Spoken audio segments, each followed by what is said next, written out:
Good morning. Hi, everyone. So my name is Christoph. I'm from Protolabs. I'm based in Germany, so also visiting today. And I have the pleasure to spend the next 20 minutes with you talking about disrupting supply chains. Heavy words in the morning, but let's see what we can do with that. This slide, I owe my marketing department. So who is Protolabs? Protolabs is a service provider. What you see here with these little dots all over the place, these are our manufacturing facilities and sales offices around the globe. So we're based in America and in Europe. I'm from that little dot there in Germany. So our 3D printing facility in Germany. We have two of these in the world. One is in the US, one is in Europe.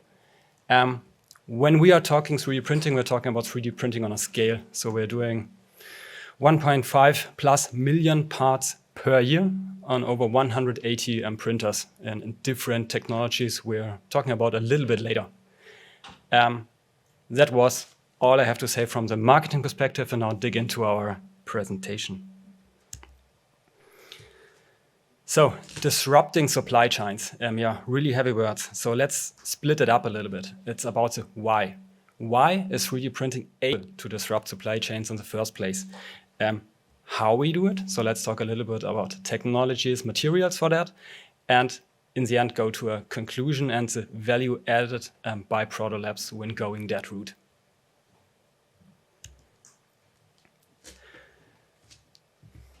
These are the main buzzwords, let's say. Additive manufacturing can use CAD data, 3D data right away. So we don't need any more processing on that. We don't need molds, so we are near net shape. So that saves a lot of time in the end. And the processes are instantly available. So we have lead time starting at 1 day. So you can have the parts the very next day at your desk. And this helps a lot to disrupt something.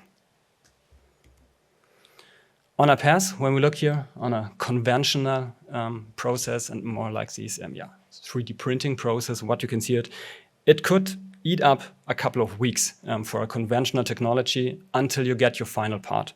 So you have your CAD work, then you have to do the mold making, the conventional manufacturing, like it's milling, forging, whatever. And in the end, you have your shipments. Until you have your parts in hand, it could be a couple of weeks, a couple of months, depending on the process.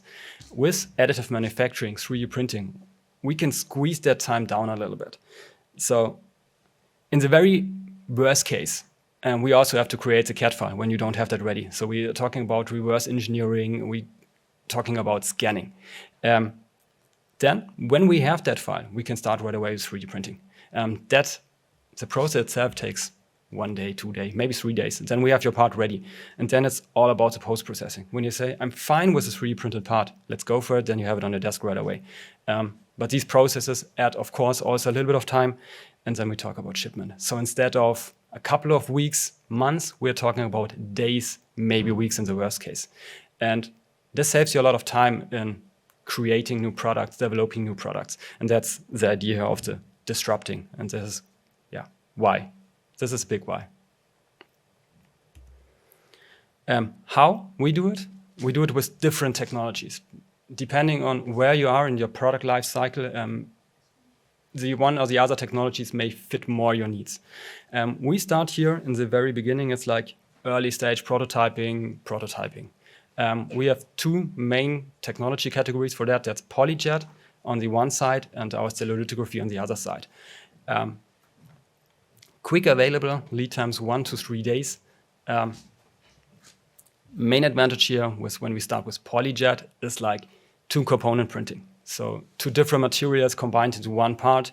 So like what you normally would do in overmolding, you can have quickly, without big efforts, a first prototype in hand, do a form and fit testing and go for the real thing and mold making a little bit later down the road.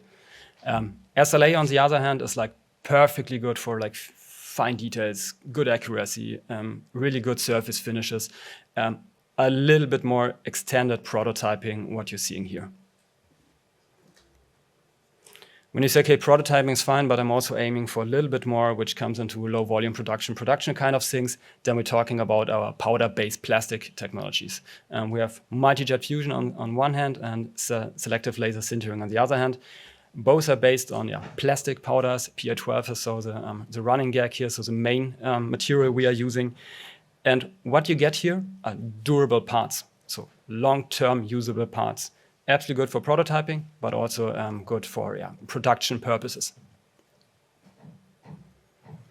On the very far right side of things, we have our DMLS, or laser bed fusion, or whatever you would like to call it. So we have a metal powder and a laser beam. We create layer by layer part here. This is a technology which is, of course, focusing a lot on production because the materials we are using are real known materials. So when we have our aluminum, it's an ALSI 10mg. You can Google that. That's a material where you have like tons of data available, and you just have to figure out a new process, but not a new material and a new process. So that makes it easier to use it right away.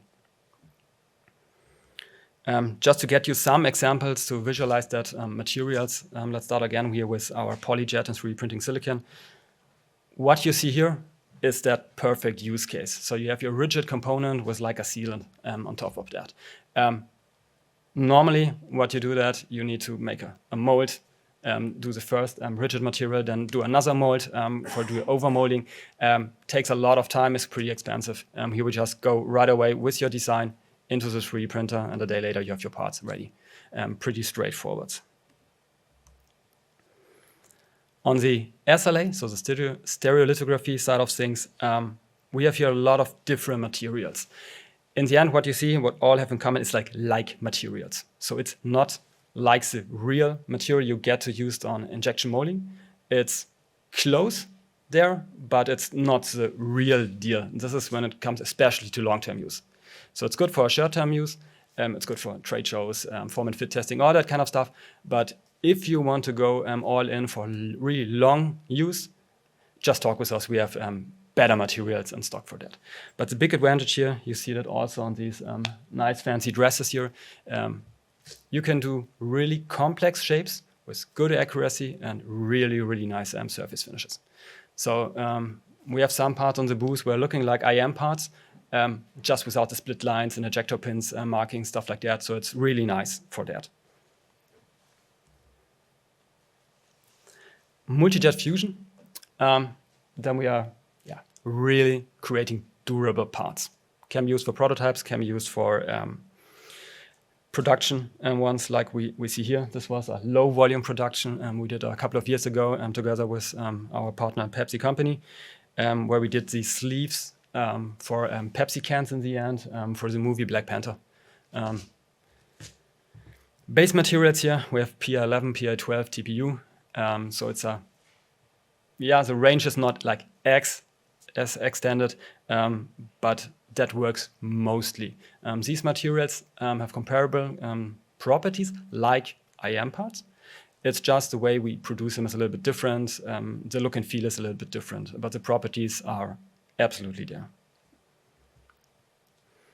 The last in the group of our plastic technology is selective laser sintering. It's also a PA12 powder as a base. A little bit a different kind of technology. So instead of multi-jets, we're using here laser to basically melt the material. And a lot often we got the questions, why you have both? MGF PA12, SLS PA12. And this is basically a simple question to us. It's like when it comes to really large parts where warpage is at risk, we tend to go to SLS. When you really want to scale something up, we go to SLS because the build envelopes are much, much higher. So we print multiple thousands of copies every single week. So we can scale up things quite quick. That's the main reason. And then, of course, with the PA12 base material, we also have filled options. Glass-filled materials, carbon-filled materials, when it's like more like high-end grade plastics, whatever your application is asking for. That's the idea about our selective laser sintering. In metals, direct metal laser sintering, as we brand it, we have 3 groups of main materials. It's our steels, superalloys, and aluminum. The idea behind that setup is basically we try to have a little bit of everything for everybody. So when it comes to high temperature resistance, you can go with steel, Inconel, cobalt, chrome, titanium. Strength, steel, Inconel again. If you want biocomp, if you're a medical company and looking for that, we have our titanium, we have our cobalt chrome, which are implant grade materials in the end. Corrosion resistant, lightweight. You see, we have a lot of buzzwords here lined up. So what we're trying to do is then, when you ask us to do so, is find the right material in the end for your application. And we have a little bit of a variation here. As you see the color codes, we can use that for prototype and production. Depending on the material, for example, titanium and cobalt chrome, we're doing 99% only production. The prototypes we're doing there is just to get the part into production. Aluminium, as the opposite, is more like our entry drug, let's say it like that, because the cheapest material we have. So this is, of course, used a lot also for prototyping. And that's a variety we have in the end. And when you want to disrupt that supply chain, first of all, you need to think about, okay, what are you trying to do? Do you want to speed up your development process? Or are you looking to use 3D printing in a production environment? Because the value proposition of 3D printing can be completely different. When we're talking about prototyping, what is the most common thing everybody is asking for? It's speed. I want that part quickly because I want to go into the next iteration of my design. I want to do my assembly tests. So speed, it's all about speed. We don't talk about design because it is what it is. We take your geometry, print it, send it out to you. We can use everything we saw before. So it can be polyjet, it can be SLA, but it can also be a metal powder. So there is no limits on choosing which technology is the right one. And quality assurance is normally an optional one. You can get it, but you don't have to. On the other side, when it comes to production, the value proposition is a little bit different. Normally, we're talking about functionality of a part, flexibility to ramp up or scale down a production easily. But in the end, big point here, it should be on the first one, but I always do it on the third place, it's price. We are talking here with purchasing departments, and they don't care how fancy our 3D printing part is when it's more expensive, like the casted alternative. So we're completely out then. This is one topic we always have. It's like we're not only competing against our competitors, like other 3D printing service providers. We are also competing against all others, so the milling shops, the casting factories. And there we really need to have some kind of benefit to the customer. And this is basically coming through design. So we're really thinking about design for manufacturing. This is a big, big, big point. We focus, of course, on just the technologies and materials which are ready to do production. That is really important. Because we can print your 1,000 parts in SLA. Will you come back a half a year later and say, okay, your parts are scrappy, they're broken, or yeah, you might. But this is like in the very beginning to find the right spot, find the right material and technology for your purpose.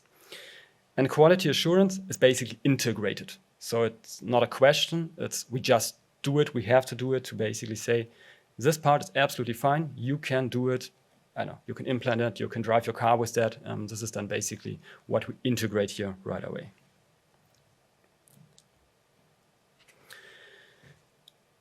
So, what can we do with 3D printing now? We can basically help our customers to set up a new way in the supply chain. We can make it quicker, more reliable, and we can have it digitalized. We can rethink how to stock parts. You can decrease the parts you have in stock, reduce the risk therefore. So parts are quickly available, so you don't need like the big warehouses anymore. You can have like a small stock just for your risk management to have a good feeling, and the rest can be just digitalized and then made to order when you need it. And this is also then here, create a virtual catalog. So instead of having warehouses full of parts, just have a database. And when you need something, just click on it. And a couple of days later, you have it on your desk with your specifications and your requirements completely fulfilled. In the end, what that means, you can do what you're good at. Developing products, creating products, doing the next big thing. And we are taking care of the rest. So we take an eye on your stock, which is then basically in the end virtually. So now we disrupted the supply chain. Nice. But what is when you say, okay, 3D printing is all fun and games, but I really can't work with your tolerances. So surface finishes, I don't know if that is really something for my product. This is basically where we go the extra mile because we know that pain. So we're offering a lot of extras, post-processes for our 3D printed parts. In plastic, it starts with simple assemblies. So instead of several different components, you could get basically a module completely assembled and tested from us. We have a lot of different surface finishes. Let it be color, like a spray paint, let it be a dyeing in every single raw color you could imagine, a Pantone color you imagine. It could be also a custom-made color matching your corporate identity. That is all no problem. We offer vapor smoothing for our powder-based materials to really smoothen up the surface. So we call it's an in-betweener. So if your 3D printed surface, as you know it, and you have your injection molded surface. And with vapor smoothing, we're in between. So it's not quite as good as an, of course, injection molded part, because you can polish a mold. So we are not there.